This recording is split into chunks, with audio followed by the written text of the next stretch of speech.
Hi there, guys. Tim here again. I'm just going to run you through what I went through in the reading IELTS prep uh, this week. So these are some inspirational quotes that I use sometimes when I fail to keep going with my reading, and I'm struggling to find the motivation to read. So there's just some different quotes there that I sort of keep around on a poster in my room, beside my bed, just so I can keep the motivation to keep reading whatever I'm reading. Um, so, what do you like to read? It's really important that you read, regardless of whether it's fiction or non-fiction or whatever it is.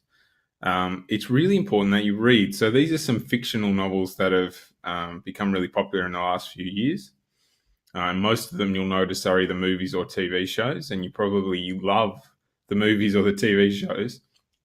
So sit down and read the books, borrow them from a library somewhere, and read the books. You won't regret it. The reason why I say it doesn't matter if it's fiction or non-fiction. Here's some classics as well. These are books that have been, some of them voted the best novels of all time. So really, here, what I'm trying to say is read anything. Read something that you love. And especially with these books here that I've presented here, they'll use language that you're not used to seeing in other novels. Most of them are set in a particular time, in a particular place. And therefore, they use different language to what we would use in the modern age.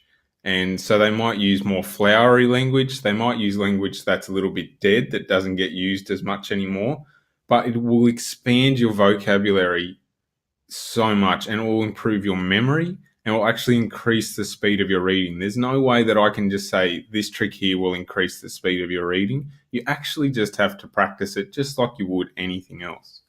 So those are some novels there to start with that I know are great novels. If you need a little bit more help, there's 4 websites here. These are all links if you just click on them. There's also some short stories there to get you started. If you're just trying to get back into reading, they're stories that aren't so long. They're probably only a few pages long. And they're all on websites, so you can read them on your books, on your devices.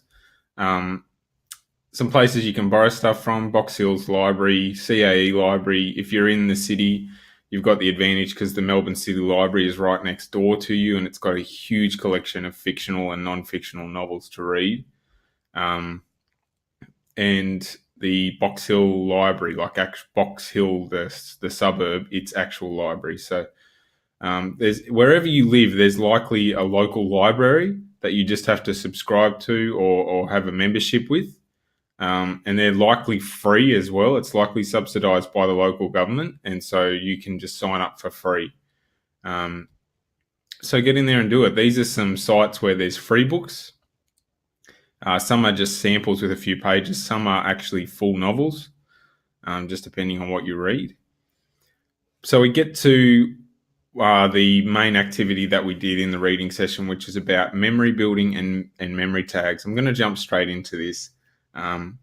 Memory tags is a system for building really great short-term memory retention, which is what you need in the reading assessment. You need to be able to read something and retain what it was about so that you can answer some questions. So this system here, I've started with 10. The first 10 are always the same, and then from then on you can make your own. But I start with book, cow, dog, lion, mouse, piano, river, spider, truck, and drumsticks. And why do I choose those things? Well, 1 looks like the spine of a book, so I can remember that number 1 is a book. Number 2 is a cow, so I remember that because number 2 looks like the set of horns on a cow. A dog is a 3-legged dog, pretty self-explanatory, three-legged dog. Number 4 is a lion. I remember lion because it's got 4 big spikes on its mane. And it's a punk rock lion. It's got a big leather jacket and a ring through its nose. It's a pretty mean looking lion. Number 5 is a mouse because it's got 4 legs and a tail, so it's got 5 limbs. Number 6 is a piano, and I remember that because the top of a grand piano looks like a number 6. A river for number 7, because of the bend in a river, is what I picture. A spider has 8 legs, so it's number 8. A truck is number 9, and I've started to use what a student suggested the other day, is that the truck always leaves at 9 a.m. on time. And 10 is a drummer from a band, and we replace the drumsticks. Now, what am I talking about here? I'm picturing the spine of a book, the horns of a cow, a 3-legged dog. What you need to do with these memory tags is build an image in your mind and then connect an item or an idea to that image. Because what we're doing here is opening up the section of the brain that relates to memory. And the best way to do that when you're conscious and when you're thinking about it is actually through emotion. And so if that emotion is laughter and funny, or if it's scared, or if it's weird, or if it's grossed out, it doesn't matter what it is. As long as you can attach an emotion to the word or to the image, you can remember something. So what am I talking about? So here's a list of 5 items. Now, 5 items we might not struggle with remembering. Most students I've run into are higher than average. But let's say, I'm just going to explain this, and then you can apply it to your own list. So we take the list on the left: Snickers bar, watermelon, sourdough, milk, and eggs. And for number 1, what you're going to close your eyes and picture is opening the book and cutting out the shape of a Snickers bar and putting the Snickers bar into the book. Now, that's what I imagine, and then I close the book, and I'm going to sneak that book into prison, into my friend, so my friend can have a Snickers bar. Now, that's what I imagine, and I find that a little bit funny. And so that connects that emotion to that image, and I remember that. And it's so strong, you'll find that it's actually difficult to forget. So you can do whatever you want. You could make the book you could imagine the book turning into a Snickers bar. Imagine a book, and then all of a sudden the middle pages turn into a layer of caramel and nuts, and then the outside turns into a wrapper. I don't really mind what you do, as long as you can create an image, create a little bit of a story. You'll be able to connect an emotion to that item. The watermelon, I picture 2 big watermelons just being shoved on the cow's head. Sourdough, I just picture a loaf of sourdough bread as the dog's 4th leg. Milk, I just picture the lion's mane as these 4 big spikes of creamy milk. And eggs, I picture the mouse's 5 limbs as eggs. So it's just walking around with eggs as its legs. Now you might go, Tim, how does that work? Well, now I can tell you that number 1 is a Snickers bar. Number 5 is eggs. Number 4 was milk. Number 2 was watermelons. And number 3 was sourdough. So I can remember them in any order that I want. You could ask me any number and I can remember it. So I can remember things in order, and I can remember detail if I wanted to add detail as well, like 2 liters of milk. Or if I wanted to add 3 watermelons, I want 3 watermelons, whatever detail that you need. The next level with this is to connect these ideas. So the Earth is the 3rd planet from the sun, smoking cigarettes can kill you, drone bees have only one duty, and so forth, right? So what I'm trying to do here is, as you're reading in the reading assessment, you're reading this sort of stuff here, and it's quite, for lack of a better word, it's boring. It's not really interesting stuff to read, so therefore you don't connect any emotion to it, and you constantly have to go back and keep reading it. What you can use this system for is to make a mental summary so that you don't have to keep reading over and over again. And if you read paragraph B, light pollution, the artificial light that illuminates more than its intended target area, if you read that paragraph, you'll see that it's about basically what the first sentence says, that there's light pollution, there's too much light. It lights up, that's what illuminate means, it lights up more than its intended area, more than what it needs to. And so if I picture a book, and I picture I'm out in the night sky and I'm looking at the stars, but then I open the book and there is so much light coming out of the book that I can't see the stars anymore, right? The book is causing light pollution.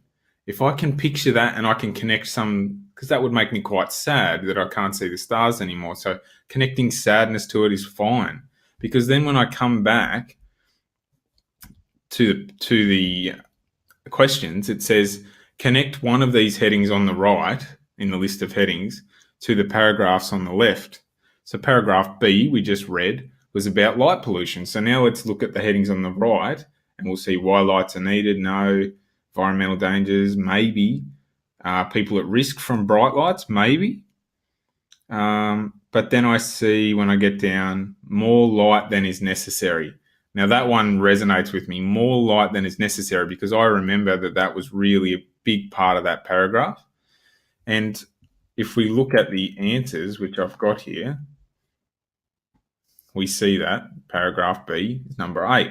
Now, some of you are probably sitting there going, oh, Tim had that memorized before he started, but it's not the case.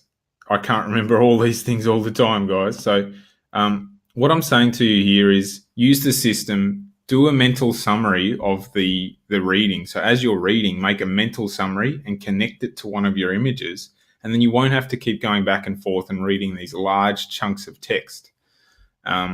So that's it for today on the reading part. So if you've got any questions about this memory stuff, I'm actually going to review it throughout the next few sessions so I can get people to do it. You can actually make further memory tags. It's not limited to 10.